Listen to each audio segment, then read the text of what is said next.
Mpiasan'ny fahasalamana CTC telo volana tsy nandray karama, manambana ny anatsara ny asa fitsaboana.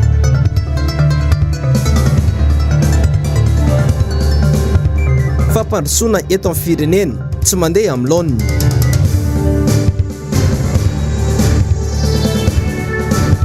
Tale général ny ACM malasa nivelany, mbola azo itokisana ve ny fanjakana, hoy ny KMF Knoe. Toko lahy sy toko vavy ankafaliana sy ampitiavana indray ary ny tsodiako ny tokantrano amin'ity arivarivan'ny talata fa 12 ny volana Jona 2024 ity. Tonga soa indray anao tao anatin'ny fampahalalam-baovao ny fahitalavitry ny MBS ka manasanao ampanajana sy ampitiavana ny tenako anaraka ny vaovao hatramin'ny farany. Ny vaovao fahasalamana avy hatrany ary ny antsika manokatra ny fiarahana amin'ity arivariva ity. Ampiasan'ny fahasalamana eo anivon'ireo CTC eto Antananarivo mahery ny 700 no mbola tsy nandray karama tao anatin'ny 3 volana izay niasan'izy ireo.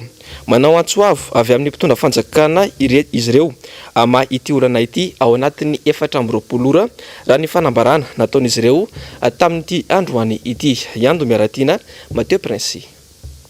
Ny volana aprily teo no nanomboka ny asa nitsabo ireo marary ny Covid-19 araka ny tolotrasa nataon'ny ministeran'ny fahasalamana ireto mpiasa ireto. Nampanantena azy ireo ny tompona andraikimpanjakana fa isy ny tamkarama omena azy ireo. Hatramin'izao anefa na ny karama raisy ny isam-bolana aza tsy mbola voaray tao anatin'izay 3 volan'izay raha nambarany ireto mpiasa eo anivon'ny CTC ireto. Efa miatra manaina mihitsy ny fiarovantena manoloana ny fiparitahan'ny valanaretiny. Mangony fotsiny fahasahiranana menjady amin'ny tsiraray avy. Izay reto dia solon-tena nireo mpiasa teny amin'ny CTC izay niatrika ny Covid-19 deuxième vague teto Antananarivo. Tafiditra ao anatin'izany ny médecin, ny paramédicaux, ny hygiéniste, ny brancardier ary ny administrateur. Namaly ny offre d'emploi izay nataon'ny ministeran'ny fahasalamam-bahoaka izay nitarihana Andriamatoa ministre. Rakotovao Antrala Jean-Louis ary misy contrat mazava tsara izany. Tonga eto izay satria niasa nandritra ny 3 volana izay. Nitsabo ireo izay narary ny Covid-19 kanefa tsy mbola nandray na dia karama iray volana aza. Miampy ny prime izay nampanantenena anay. I karamanay io anefa dia voasoratra mazava tsara ao anatin'ny contrat fa alohan'ny ministera isam-bolana mandritra ny 2 taona. Kanefa tsy voahaja io engagement-ny ministeran'ny fahasalamam-bahoaka io. Mariana etoana fa efa nifampiresaka matetika tamin'ny tompona andraikitry ny ministera izay zahay kanefa tsy nahazo valiny mahafapo. Fa ny amin'ny herinandro lava no averimerina aminay. Manao antsoava amin'ny fitondram-panjakana araka izany izy ireo hijery akaiky ity olana ity ary manome 420 ora aman'izany. Tsy hijanona ny fitakiana ary amin'ny hafatrany izany izay mety afara amin'ny fanatsarana ny asa fitsaboana. Matonika izy nanao an'ity asa ity dia voalohany aloha fitiavana ny vahoaka malagasy eo anatin'izay aretina izay hanafitra anazy fa eo anatiny ihany koa ny déplacement, ny dépense rehetrarehetra zany dia olana be ho anay zay. Dia ohatran'izay ilay izy raha ohatra ka tsy mivaly ny fitakianay dia zavatra tapaka anay dia hoe itoy vakana ny fitakianay. Mikatona ny CTC fa mitohy any amin'ny hôpitaly hafa indray ny sehatra fa raha ny zavatra teneniny contrat zany dia resaka Covid no tena iandreketanay miampy ny resaka hoe mission na santé publique. Zay aloha ny tena zavatra misy dia ndika zany hoe ho paye na mensuel zany zay mandritra an'izay 12 mois zay raha araka ny contrat. Mpiasa manodidina ny 700 mahery no voakasika ity raharaha ity. Izy ireo izay miparitaka amin'ireo CTC eto Antananarivo avokoa. Vaovao avy Antomasina kosa indray nanatanteraka fitokonana manoloana ny araben'ny fahaleovantena Antomasina ny fikambanana fananako tamin'ity androany ity. Antony tsy faneken'izy ireo ny didim-pitsarana nivoaka mikasitra ny raharaha fifandranana aratany eo amin'ity fikambanana ity sy ny mpifanandrina aminy. Manao antso fanairana ny mpitondra fanjakana malagasy izy ireo manoloana ity zava-misy Antomasina ity. MBS Antomasina.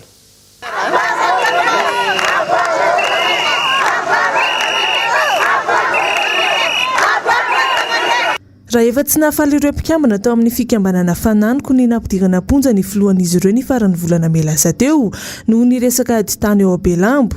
Tsy nahafapo azy ireo indray ny didim-pitsarana nivoaka mikasika io raharaha io androany. Raharaha izay efa nazahoany izy ireo fandresena tamin'ny didim-pitsarana nifanesy teo aloha. Nisy noho izany fitokonana sy ny filanjana sora-baventy nataony ireto farany nanehoana izay tsy fahafalipony izay teo amin'ny arabean'ny fahaleovantena tao Toamasina. Nambaran'ireo mponina fa manjaka loatra ny kolikoly amin'ny ity resaka tany ity any Toamasina ary ireo mpanambola sy mahita lalana ambony latabatra trano no mahazo avaram-patana. Zavatra mahatonga ny vahoaka maro eto fantatra fa ny vahoaka mandady arona tsy mahay lalàna fa mahafantatra ny mary. Raha araka ny hitantsika eto Madagasikara raha vao misy zegny le olo roa ny tany nivoaka ny didy nandresy nivoaka ny grosy manankery le olo nanana grosy. Eto zegny zay mangataka amin'ny fitondram-panjakana maefa hoe mba mpiaro amin'ny vahoaka mandady arona ny fahamarinana azonay. Amina tany satria antony efa ela zay nikarakara ny tany Ambalamanasy Belambo nefa efa roapolo taona najariany ananjy tonga olona mizaka tombo miala megna zay vahoaka inday nisakiteteka tsisy ise tsisy mia alagna zay vahoaka tonga fitsarana mitanila mijery kifanagna miaro olo toka malahelo zay vahoaka eza nangataka fionana tamin'ny governoran'ny faritra Tsinanana moa ireo mponina androany mba hampitana izy ireo ny fitarainany kanefa mpitandro ny filaminana miaraka amin'ny fandefasana bomba mandatatra ranomaso nandravany fitokonan'izy ireo no naroso. Fa mbola manana olana goavana isika eto Madagasikara amin'ny resaka fananantany. Lasa olana ara-piarahamonina mihitsy aza ity resaka fananantany ity tatoato. Anisan'izany indray ity atsy alasora ity. Manamboninahitra efa misotro ronono indray no voatontonina fambodo ny tanyreo mpandova ireo raha ny vaovao azonay. Ny antsiprianzairy eo amin'ny sasy rindratsahan'ny toky Ramarola. Mirongatra izay tsy izy ny resaka aditany tatoato. Saika manerana ny firenena dia andrenesana olana avokoa, fifandonana, fikomina, tribonaly, fidirana aponja, faravany fianakaviana, fahantrana ary fahafatesana mihitsy aza. Atreto anefa mbola tsy misy fomba mazava hiatrehana ireny olana ireny fa vao maika miditra amin'ny kizolalina sy midadasika kokoa. Androany tokony tamin'ny tato vovonana no nigadina teto amin'ity tany telektara latsaka kely ity ireto milaza ho tompon'ny tany sy efa nanazary ny tany ray aman-dreny izy ireo. Niaraka tamin'ny vatany ireto mpanazary tany ireto saingy tsy navela n'ilay manamboninahitra misotro ronono hiditra tao anatin'ilay tany mampifanolana rehefa natsona tamin'ny findainy. Ireto mpanazary ny tany nefa dia velotaraina sady nilaza fa manana taratasy rehetra milaza fa azy ireo ny tany.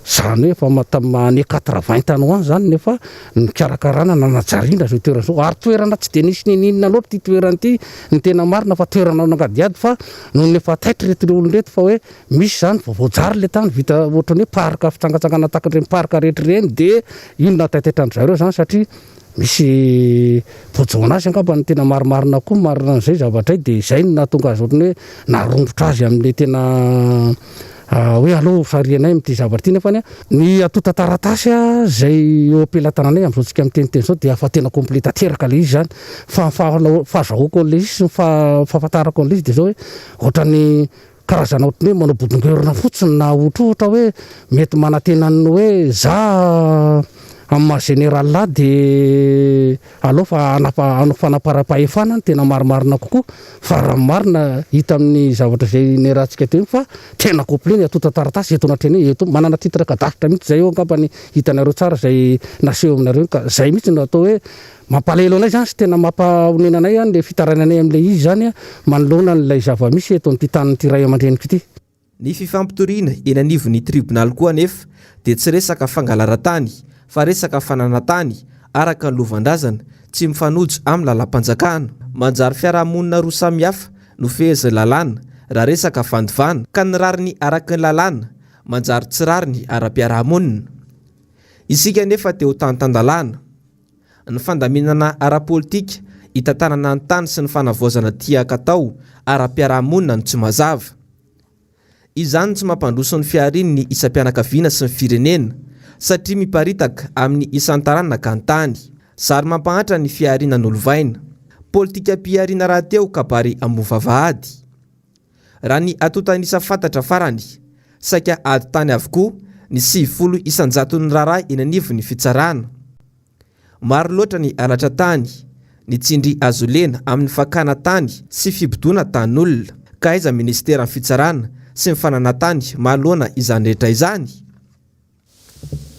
Fa tsy mbola maleo tena tanteraka isika eto Madagasikara raha ny zava-misy ankehitriny no asianteny. Ireo vahiny no mbola mahazovahana nanamafy izany ny mpaitantara iray sady akademisiana tamin'ity androany ity.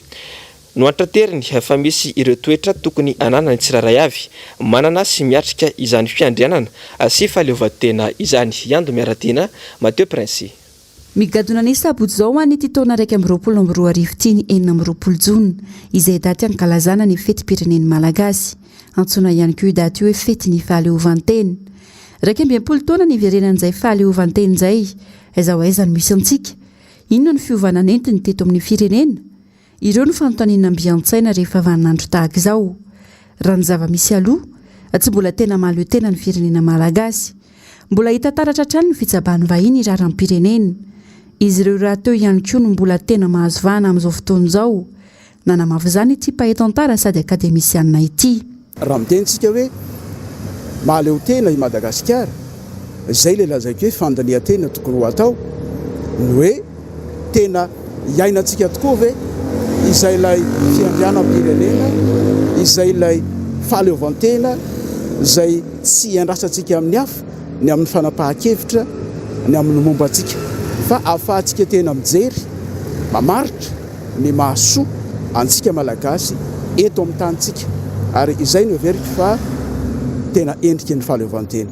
Ny zavatra hita mantsy dia atreto raha ny fiainam-pirenena amin'ny ankapobeny dia toa tahaka ny vahiny no manjakazaka eto amintsika eto, fa isika malagasy kosa dia tahaka ny tompony mangatakatiny ihany. Misy ny toetra tokony ananany tsiraray avy, manana sy miatrika izany fiandrianana sy fahaleovantena izany, na izany ny mpitondra fanjakana na ny olom-pirenena tsotra. Isan'izany ny fananana toe-tsaina miatrika, fa indrindra ny fahaizany tsiraray mirahina sy mahay miara-monina ho iatrany ity mpaitantara ity.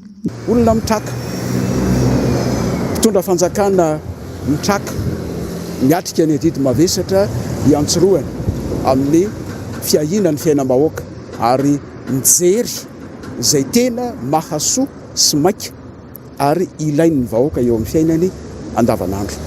Kanefa ihany koa mpitondra fanjakana mijery lavitra ny amin'izay fampandrosoana sahaza laram-pahamehana amin'izay tena tandrify ny fiainam-bahoaka ka atsapany ny isam-baravarana fisondrotam-piainana, fiantsaram-pivelomana eo amin'ny andavanandro. Ho an'ny olom-pirenena tsotra kosa dia ny hoe ny fanehoana fa ny olom-pirenena tsiraray avy dia manana adidy amin'ny fiatrehana ny andavanandrony fa tsy ho ankinina mitondra fanjakana daholo ny zavatra rehetra. Ohatra, adidin'ny olom-pirenena tsiraray avy raha tena tia tanindrazana tokoa izy ny manaja ny fitsipika ifampitondrana ao anatin'ny fiarahamonina, ny fanajana ny fananana iombonana, ny fifanajana eo amin'ny fiarahamonina amin'ny nenivon'ny tanàna sy ny vohitra misy ny tsiraray avy. Tsy misy inona miova firy ny fahatsiarovana sy hetsika isan-taona, fombafomba sy fahazarana sisa, atao fisehosehoana sy fisekosekoana aza, fa avy izay tena iainana sy sainana ny zava-misy ny fotony. Ny vaovao tapatapany kosa indray, mbola miaina amin'ny fijaliana amin'ny tsy fanjari-tsakafo ireo mponina any atsimo amin'izao fotoana izao. Misy amin'ireo fianakaviana avy any Ambovombe no nandao ny toeram-ponenany no ny ahitany sy ny kere any an-toerana. Oditromby mafy sy efa maina izay tsy ampiasain'ny mpanao kiraro no foto-tsakafon'izy ireo araka ny fanadihadiana nataony namana mpanao gazety Gaël Borgia.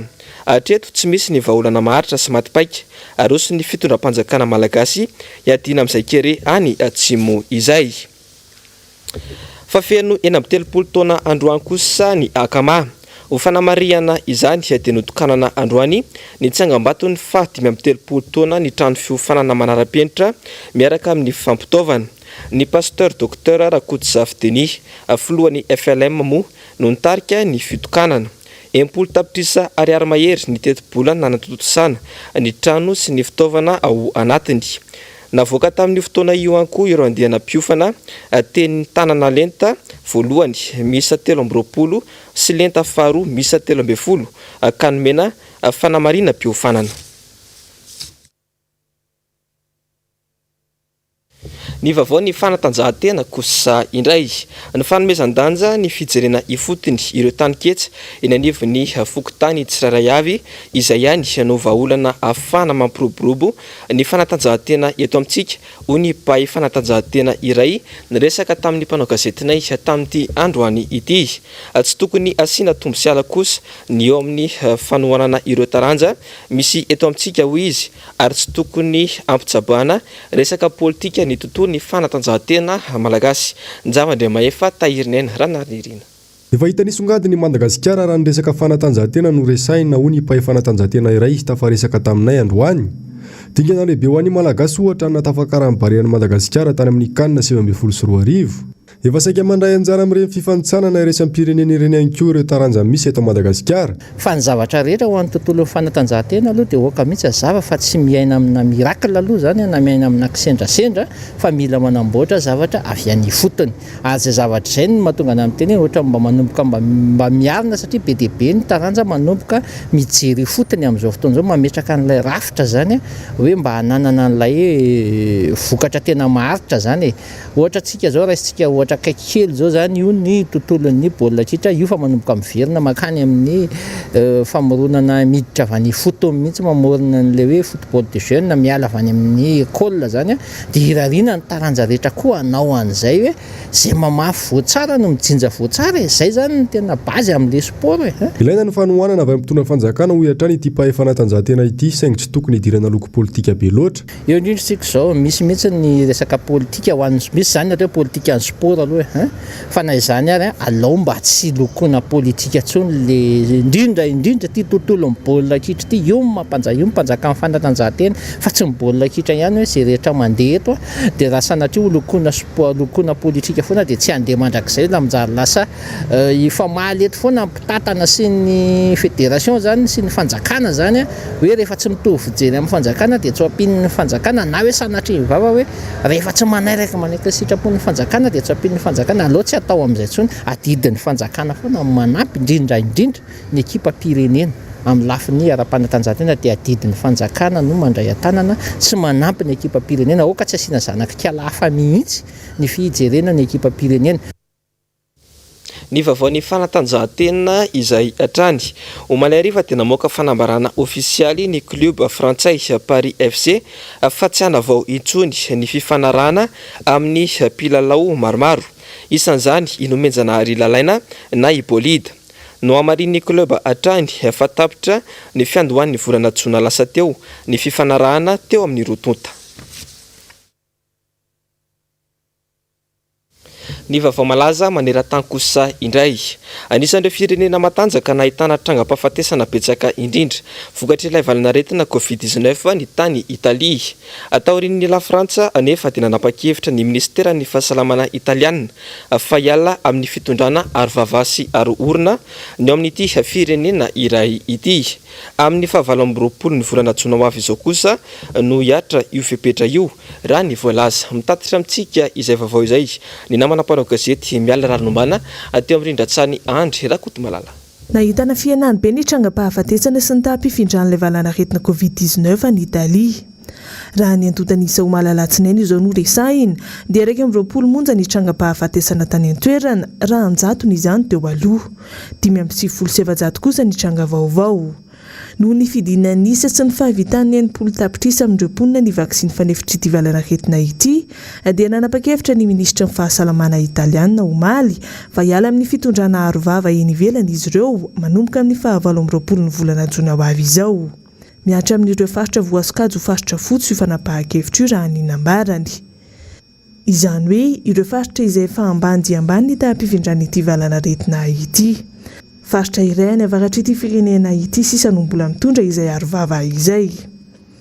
Na dia eo aza nefa izay fanapahan-kevitra izay dia nambaran'ireo tompon'andraikitra any an-toerana fa tsy tokony hisaraka amin'ny arovava ireo olona ary mampiatra ny fiapetra fitondrana izany raha sendra misy tranga mampanahy any amin'ireo toerana misy fitangorongoronana. Raha tsy ahivina, Italia no firenena Europeana voalohany nahitana fianaka betsaka indrindra tamin'ny Covid-19 tamin'ny 3 volana voalohany tamin'ny taona 2020. Mitotaly 2,7 ny trangam-pahafatesana tao amin'ity firenena ity nanomboka tamin'ny fiandohan'ny valanaretina.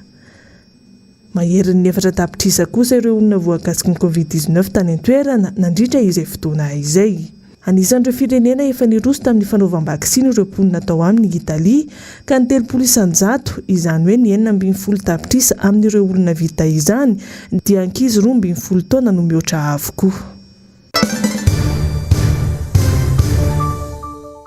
Ny vaovaon'ny politika kosa indray tsy mandeha amin'ny ny fitantanana ny raharam-pirenena eto Madagasikara ankehitriny tsy misy tsy mitaraina vokatry izany. Mila manova ny fomba fiasa ny fitondram-panjakana malagasy io ny solombavam-bahoaka iray eny amin'ny distrika na Tsimondrano iny. Ny fitantanana raha teo tsy vita ny nofinofy sy fampanantenana fotsiny ihany. Iando miaratiana Mateo Prince. Mampiteny moana ny zava-misy ena ny vahoaka malagasy ankehitriny. Latsaka kanterena tanteraka ary miaina anaty fahantrana mangitsokitsoka. Ny raharam-pirenena tsy mandeha amin'ny laoniny ny fitantanana azy. Tsy misy tsy mitaraina ny rehetra. Eo anatrehan'izany anefa tsy misy ny fandraisana draikitry ny mpitondra. Ireo asa tsy laharam-pamehana no hiazakazahany. Raha tsy izay, fampanantenana trano no atao amin'ny vahoaka. Sy afa-po ny vahoaka malagasy manoloana n'ireo fampanantenana maro izay nataon'ny filohany Rajoelina. Fony izy nanao ny fampielezan-kevitra sy izy izay tonga eo amin'ny fitondrana ihany koa dia mbola maro ny fampanantenana nomeny ny vahoaka malagasy. Tsy tanteraka avokoa nefa ny akamaroan'izy ireny. Raha tsy teny aho hoe nampanantena izy zany Miami zany, nampanantena izy zany route nationale numéro 13 zany, nampanantena izy zany route nationale 44 zany, izay marina fa mbola apahany zany asa zany no mandeha amin'izao fotoan'izao. Sy ny sisa tsy voatanisa izay atao hoe mahalasa saina ny vahoaka malagasy ihany ny fitantanana eto amin'ny tany sy ny firenena. Indrindrindrindra toa adino zany fitondram-panjakana zany ny lafiny ara-tsosialy mponina. Nefa dia eraha malala fa nandalo fahasahiranana nanoloana ireny fiboana ireny ny vahoaka malagasy.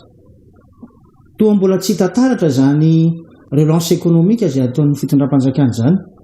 Zany hoe ny firosotsika amin'ny fampandrosoana raha teo karena n'ity firenena ity. Ho any aty amin'ny distrika na Tsimondrano manokana, isan'ireo asa nampanantenaina ary efa tafiditra mihitsy anatin'ny PGE ny fanamboarana ny flyover. Anisan'ny voalasa tao anatin'ny programme général de l'État ny taona 2024 izay voarakitra indrindra tao anatin'ilay antsoina hoe plan Marshall zao ho ana Antananarivo Tsimondrano dia ny fametrahana ny antsoina hoe flyover na ilay lalana miantona izay tokony mipetraka ao amin'ny commune Anosato. Hatramin'izao aloha dia fantatsika fa efa taona 2024 tsika izao tsy mbola nanomboka izany tetika asa zany. Izay no antony ilazana amintsika amin'izao fotoan'izao fa maro ny voasoratra ary maro ny fampanantenana nomeny izao fitondram-panjakana izao fa vitsy dia vitsy no vita amin'ny fanatanterahana ary ireo fanatanterahana vita aza dia hita fa tsy mipaka amin'ny vantana amin'ny tokantrano tsiray aby izany asan'ny gouvernemanta izany.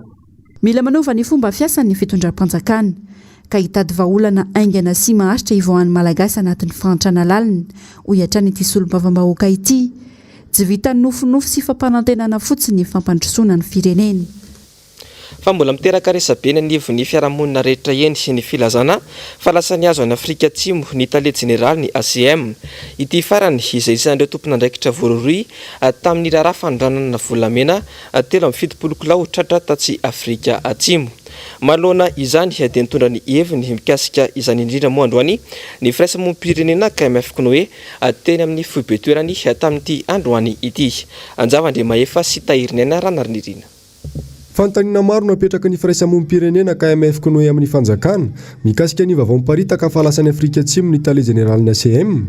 Ity farany izay isan'ireo voaroroy tamin'ilay raharaha volamena 7.5 kilao tratra tatsy Afrika Atsimo. Mbola ireo olona anankitelo tena isan'ny tompon'andraikitra nitondra an'ireo volamena nakany Afrika Atsimo dia mbola any Afrika Atsimo ary mbola nandalo fitsarana asa impirima metoana zay tany Afrika Atsimo. Tsy nitsahatra nangataka nefa ny fanjakana malagasy zany ampodinan'izy ireo aty Madagasikara miaraka amin'ireo volamena izay nentiny nakany satria voamarina kosa aloha n'iny fa hoe volamena avy eto Madagasikara no nentina nakany. Noho izany any fitondram-panjakana amin'izao fotoana izao zany tokony ametrahantsika fanontaniana hoe iza no nandefa io tale generaly ny ACM io nakany, inona no antony nandefasana azy ihany nefa ny fanjakana malagasy ary mitaka ny andefasana amerenana ireo tompon'andraikitra zany makatia a Madagasikara.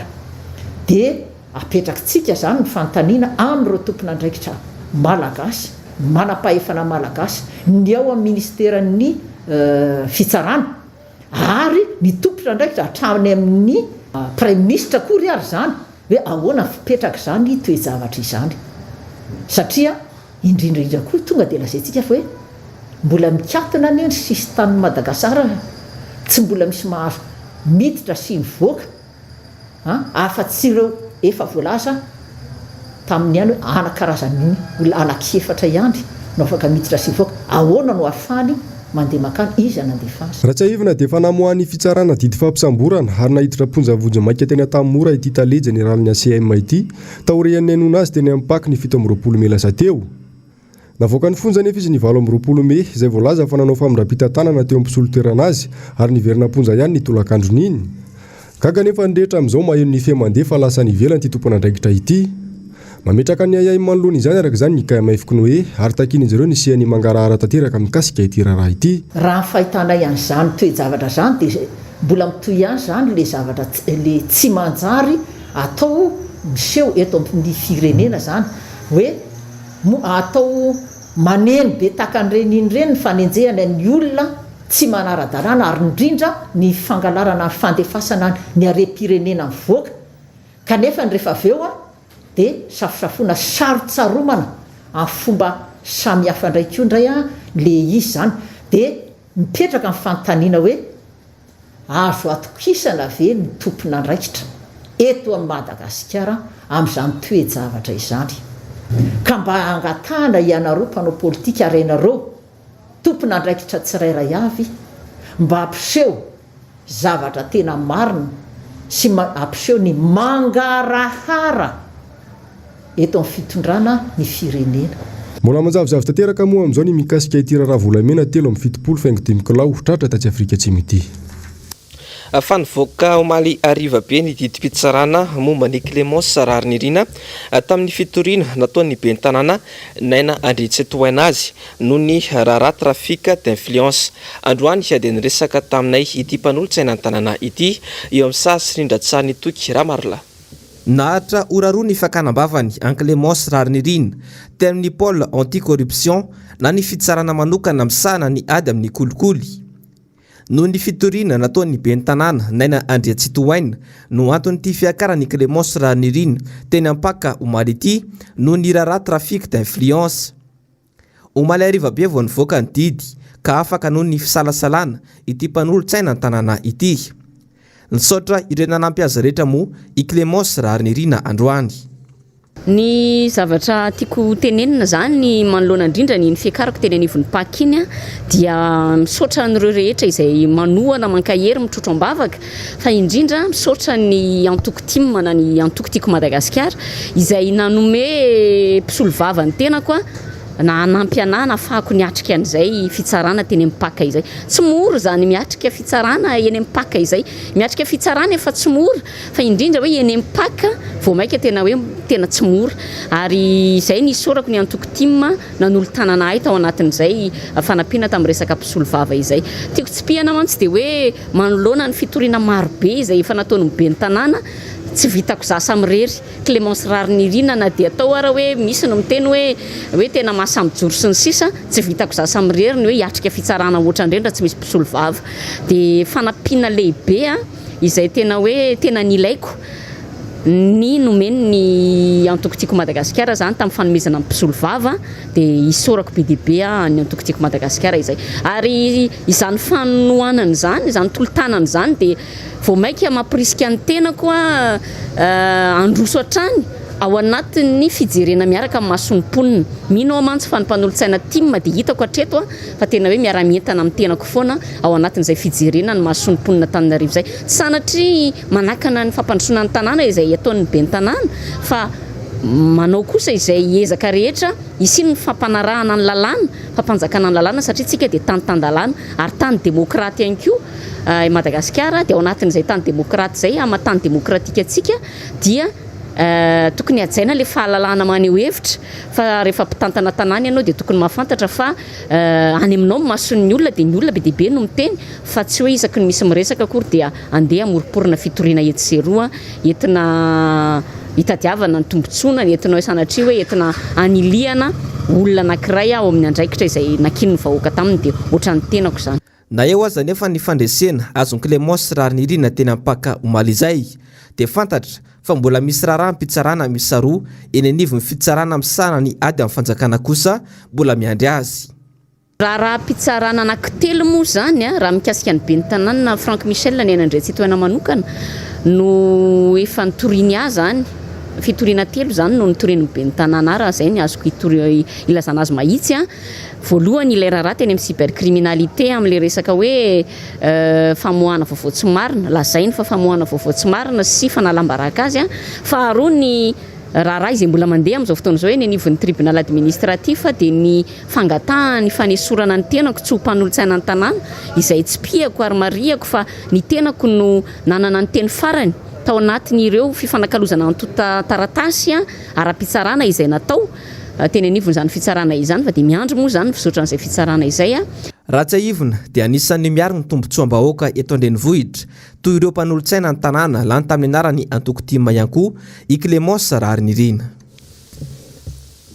fa ankoatra ny firesahana ny sata amin'ny feny mpanohitra sy ny vaksiny fanefitry ny Covid-19 no velabelarina tao anatin'ny fandarana dinika omaly alatsinainy ihany koa ny mikasika ny teokarena sy ny sosialim-bahoaka no amafisy ny mpaiteokarena Andriamatoa Julien Randriamorasata nandritra ny fivanianana tao anatin'ity fandarana ity fa mijaly ny vahoaka malagasy no ny tsy fahafantarana ny mpitondra fanjakana ny tena lara-pahamiana amin'ny fitantanana ny firenena eto Madagasikara mamitana amintsika izay vaovao izay miala rarombana teo amin'Rindrantsany Andry Rakoto Malala sika mandringa avokoa ny sehampiariana rehetra eto amin'ny firenena vokatry ny valanaretina Covid-19 manampitrotraka ao anatin'izany tsy fahaizan'ny mpitondra manavaka ny mahasoa ny vahoaka sy ny atretraka fahasahiranana sy fahantranatrany no mibaribarina dia eo aza ny fananganany fitondram-panjakana ireo fotodrafitrasa manara-penitra isan-karazany tsy midika ho tsy fitiavana fampandrosoana ny fitsikarana ireny asa ireny saingy mila jerena sy atao lara-pahamehana izay tena mipaka amin'ny fiainan'ny vahoaka mivantana izay saika mitotongana avokoa ny fari-piainana araka ny nambara ny mpaitoekarena Julien Randriamorasata mijaly mivoaka malagasy zay le izy tena mahantra sahirana raha tamin'ny 2009 tamin'ny fitorana teo aloha zany tamin'ny président Navalmoa dia misy olona tamin'izany efa mananana izy azy mba niarina ny fiainana zany amin'izao fotoana zao raha vatokantrano potika miamantra ny mahantra moa dia miamantra le mba nanana tamin'izany ny anahantra fa misy olona vitsy manankiray zay miamanankarena indray amin'izao fotoana zao satria manana an'le moyen ka io zany ny tokony ho jerena le fanjakana zay sosialim-bahoaka zay marina fa za tsy miteny hoe tsy ilaina le manao fotodrafitrasa fa amin'ny fotoana ohatran'izao zany le période exceptionnelle dia jerena ny zavatra tena priorité la raha-pahamehana ka misy fiatraikany avy hatrany amin'ny sosialim-bahoaka ahitanisa aminao ange raha anao building reo satria manao building anao zao ohatra anao building anao iza ny sitraka an'izay building anao zay le voaka sairana vi ny sitraka ka hopetraka ao dia firy ny azonao apetraka anatin'ilay izy raha anao an'izany tanamasoandro maimaimpona vi sandoavana vola indray amin'ny vahoaka ange sito ange force de travail reo zany ny hery mamokatra. Anisan'ireo mitondra faisana ihany koa ireo tantsaha taorian'ny fitondran'ny filomarika Ravalomanana. Tsy misy intsony ny fitonjovana sy ny fanampiana azy ireo ankehitriny ka antony anisan'ny mampitotongana ny toe-karena eto amintsika. Tsy lazaina intsony ihany koa ny resaka tsy fahandriam-pahalemana izay zary lasa fiaina ny vahoaka amin'ny andavanandro. Jereo ny tantsaha eny ambanivohitra ange zao raha manana tany malalaka azo ambolena 20 mètres carrés fotsiny ny amboleny kely katsaka sy mangazo. Sy manana moyen izy anika ataony brique le tany ny afarany eny iny mba azahoany vola dia lalina be dia potika le tany fambolena sy famokarana ange. Tsy mba nisy mihitsy zany hoe tena politique agricole petraka tsara zany. Tsy misy zany semence zany améliorer semence zany masomboly tsara zany omena an'le vahoaka. Tsy misy zany zezika zany mena an'le tantsaha tsotra ny tamin'ny andro taloha nge nisy révolution verte teto tsy lany vary teto tamin'ny taloha tamin'ny 2009 tambazotra n'le rano iny zany nisy entretien tsara nisy fanamboarana tsara reny zany zao tsy misy an'izany tsony mangony fotsiny ny insécurité misy ny insécurité physique insécurité alimentaire ange misy koa zany le tsy fisin'le sakafo mihitsy ary misy an'le insécurité eo novoan'ny fitsarana raha-pitsarana be dia be n'olona mitagana an'izany fa zay manam-bola ihany ange manana chance any amin'ny fitsarana. Fansongadina atao anatin'ny fandaranana miara-manonja tamin'ity androany ity le mikasika ny fankalazana ny fetin'ny fahaleovantena ny Madagasikara. Mivoana ny fanovana ataon'ity mpitondra fanjakana ity hoy ireo solombavambahoaka ny Madagasikara atao anatin'ity fandarana miara-manonja ity tamin'ity androany ity. Nasiany izy ireo resaka manokana ihany koa ny mikasika ny valanaretina coronavirus eto Madagasikara. Mamitana amintsika izay vaovao izay nambitso verisitraka teo amin'ny rindra-tsary ny Manora Andriamalala. Ho sarotra ny fandidiana eo amin'ny lafiny fandriam-pahalemana raha ho tanterahana manomboka hariva mandrak'alina araka ny fandaram-potoana ny fitondram-panjakana ny matso izay atao etsy amin'ny kianjaben'ny Mahamasina ny 24 ny volana Jona ho avy izao. Vao maika hitombony tsy fandriam-pahalemana fotoana fanararaota amin'ny mpanao asa ratsy ny tsy mahaotra-traony ireo olona nandeha nijery matso ka maika fa ho tanterahana amin'ny hariva sy alina izany dia hiteraka vokatra ratsy maro. Anao ahoana koa ny ho fandaminana sy ny fanaraha-maso ny zaza sy ny tanora mandritry ny alina atao gabraraka ny filaminam-bahoaka raha ny fanazavana. Samba ny eto amin'ny tantara n'ity firenena ity no anaovana an'izany matso zany amin'ny andro riva sy amin'ny andro alina dia gaga elahy gaga ny tena satria mbola tsy nisy nanao ohatr' izany mihitsy ary efa niresahana izy io tamin'ny omaly moa zany fa ny fanamafisana n'le vaovao no mila azontsika tsara zay tsika vao tena amin'ny resaka nio resaka fanaovana matso amin'ny andro alina io gagtsika satria hatramin'izay zany fetim-pirenena zany dia natao ho an'ny rehetra ho an'ny mpitondra fanjakana ho an'ny vahoaka malagasy ho an'ny rehetra tsy akanavaka na ny mpitondra izy na ny mpanohana na ny mpanohitra fetim-pirenena io dia ho an'ny rehetra raha ny tokony ho izy dia tokony fanehoana firaisakina sy ampo-pirenena zany fetim-pirenena zany tsy misy fanilikiliana sy fanavakavahana fa tokony hita ao daholo ny firaisan'ny rehetra amin'ny alalan'ny fihetsika na ny amin'ny alalan'ny zavatra maro fa ny fahalalana fa hoe samy malagasy ary mankalaza ny fetim-pirenena malagasy na tsarovana ny fahazahoan'ny Madagasikara ny fahaleovantenan'ny malagasy fahaleovantenan'ny Madagasikara zay ny tokony hitantaratra. Tsy marina ny filazan'ny fitondram-panjakana fa foana ny valanaretina coronavirus raha ny fanazavana trany na mafisiny ihany koa fa tolo-kevitra ho an'ny mpitondra no entina ao amin'ny fandarana miara-manonja ary tafiditra ao anatin'ny sata amin'ny feno mpanohitra izany fa manana anjara afaka manolo-kevitra ny avy amin'ny mpanohitra. Hoe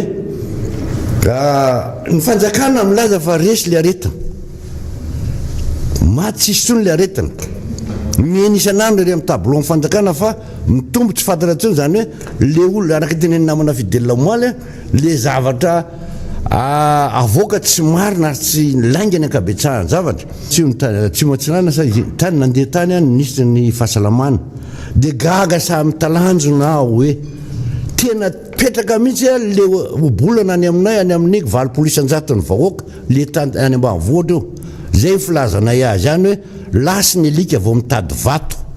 Tsy misy lafi ny hita fa manjary aloha hatreto raha ny ataon'ity fanjakana ity raha ny fanazavana tao anatin'ny fandarana miara-manonja androany. Amaranantsika ny vaovao dia nivoaka ny tetiandro mahakasika ireo raharaha hodiniana eny anivony anteny miram-pirenena hatramin'ny zoma faha 2 Jolay. Androany dia nankatoavana izany tetiandro izany. Fantatrary fa amin'ny talata 20 Jona ho avy izao no hodiniana ny mahakasika ny lalàna mifeny ny teti-bolam-panjakana na sipantsiny ho amin'ity taona 2024 ity. Ny alarobia 30 Jona sy ny alakamisy 2 Jolay kosa no hifanatrehan'ny mpikambana eo anivon'ny gouvernemanta sy ireo solombavambahoaka. Maria na fiainanivon'ny CCI Ivato no anatanterahana izany ary tsy atao ampitendavitra intsony fa tsy maintsy manatrika izany mivantana ireo solombavambahoaka rehetra.